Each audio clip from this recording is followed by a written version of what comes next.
हरूफ के मद्दा 3 है, उसमें से अलिफ मद्दा को हमने समझ लिया है। अब है या मद्दा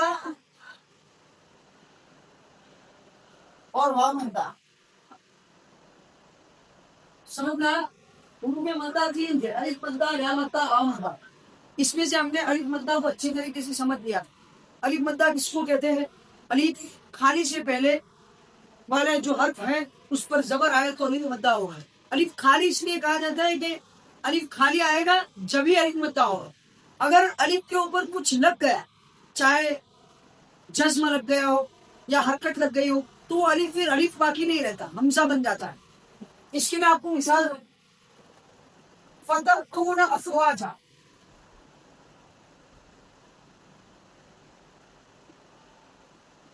ये सूरह अम्मा यतसाअलून में, सूरह नबा में फतहतूना अफवाजा। तो ये देखो फतहतूना अलिफ मद्दा नहीं हो रहा बल्कि हमजा पढ़ा जा रहा है, फतहतूना अफवाजा। यहाँ पर देखो अलिफ पर जज्म लग गया तो ये हमजा बन गया। हाँ, इसलिए बोला जाता है अलिफ खाली से पहले वाले हक पर जबर आए तो अलिफ मद्दा होगा। इसके साथ साथ मैंने ये समझाया था कि अलिफ मद्दा जो काम करता है, यानी हर्फ को एक अलिफ के बराबर खींच के पढ़ना, बा, ता, जा, तो, ऐसा ही काम फटा जबर करता है, ये मैं समझाया था।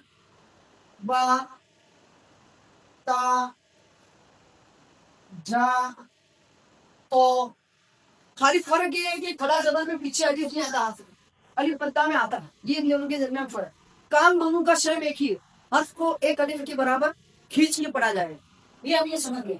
अब आज का सबक समझते हैं। आज के सबक में हम या मद्दा और वाव मद्दा को समझेंगे। दोनों बहुत इजी है, आसान है, नॉर्मल, बस इसको समझना है, तारीफ में फर्क पड़ जाए। अब या मद्दा किसको कहते हैं? ये या साकिन, पहले मैंने समझा था कि साकिन उस हर्फ को कहा जाता है जिस पर जज्म हो, सुकून। ये जज्म सुकून, इसके दो नाम है, जज्म सुकून। ये यहाँ पर आए तो यहाँ को बोलेंगे या साकिन, जिस हर्फ पर आए उसको हर्फ साकिन कहा जाता है।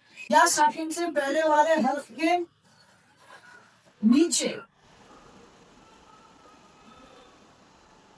जेर है, क्या है?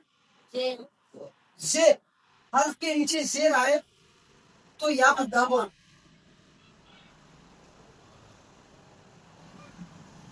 ये है या मद्दा की डेफिनेशन, या मद्दा की तारीफ, जिसको डेफिनेशन बोलते हैं अंग्रेजी में।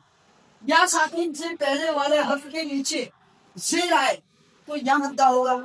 फॉर एग्जाम्पल ये बा है, बा है कि नहीं? इसके बाद है या साकिन, या साकिन से पहले वाले हर्फ यानी बा के नीचे जेर आए, या मद्दा होगा। तो मैं बताया था कि हुरूफ मद्दा को एक अलिफ के बराबर खींच कर पढ़ा जाता है। जैसे हम अलिफ मद्दा को बा, ता, सा पढ़ते थे, इसी तरह या मद्दा को बी, ती, सी, जी ऐसे पढ़े। समझ में आया? मैं सारा लिख के पढ़ के बता देता हूँ। ये तो हो गई या मद्दा की या मद्दा की रेफरेंस कि या साकिन से पहले वाले हर्फ के नीचे जेर आए उसको या मद्दा हो। जैसे अब यहाँ पर देखो बी, टी, टी, जी, ही, ही, बी, बी, मी, जी, सी, शी, सी, जी, री, जी, री, री, फी, ती, की, ली, मी, मी, वी, वी, और ये ई, जी।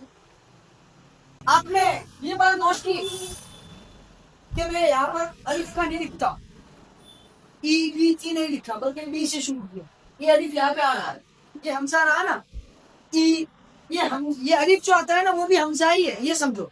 चूंकि उस पर हरकत लग जाएगी, जेर नीचे लग जाएगा, ई, तो ये हमजा बन जाएगा। ये मैं पहले भी बता चुका हूँ, अलिफ के ऊपर कुछ लग जाता है तो वो हमजा बन जाता है। ये तो हो गया या मद्दा की तारीफ, और मैंने पूरे हुरूफ तर्जीह का या मद्दा बना करके पढ़ के आपको बता दी। समझ में आ गया? अब ये समझना है कि या मद्दा जैसा काम खड़ी जेर करता है, शेर, जैसे अलिफ मद्दा, अलिफ मद्दा जो काम करता था एक अलिफ के बराबर हर्फ को खींचना, तो खड़ा जबर भी अलिफ मद्दा का काम करता था, ये मैं समझा दिया था। अब समझता है या मद्दा का काम है हर्फ को एक अलिफ के बराबर खींच के पढ़ना, ये हमने पढ़ के बता दिया। अब या मद्दा जैसा ही शेर का खड़ी जेर करती है, खड़ा जबर खड़ी जेर उल्टा पेश, ये चीज है ना। एक था जबर जेर पेश, तो मैं बताया था कि इनको तो बिना खींचे जल्दी से पढ़ते, अ ब त ई बी टी उ बू उ, लेकिन ऐसा एक टेढ़ा जबर है, सीधा कर दो, खड़ा जबर खड़ी से उल्टा पेश। इनका काम है हर को एक अलिफ के बराबर खींच कर पढ़ना। जबर जेर पेश में हर को नहीं खींचा जाता, खड़ा जबर खड़ी से उल्टा पेश में खींचा जाता है। तो खड़ा जबर का जैसा खींचा जाता है वो अलिफ मद्दा में खींचा जाता है। या मद्दा में जो खींचा जाता है वही से खड़ी से भी हर पर काम देती, हर को ऐसे खींचा जाता है। जैसे सुपी बढ़ते तो या मद्दा है, या साकिन से पहले जेरा, अब ये खड़ी से लगा दो क्या, तो खड़ी या मद्दा की तरह काम हो। बी तो ये भी बी, ती तो ये भी थी। फर्क इसमें वही है जो अलिफ मद्दा में था कि अलिफ खाली आता था हर्फ के बाद, खड़ा जबर में अलिफ नहीं आता। ऐसे या मद्दा में यहाँ साकिन आएगी, खड़ी से में या लगाने की जरूरत नहीं है, बस हर्फ के नीचे खड़ी जेर आ जाएगी, तो वही काम होगा जो या मद्दा का होता है। समझ में आया? जी सी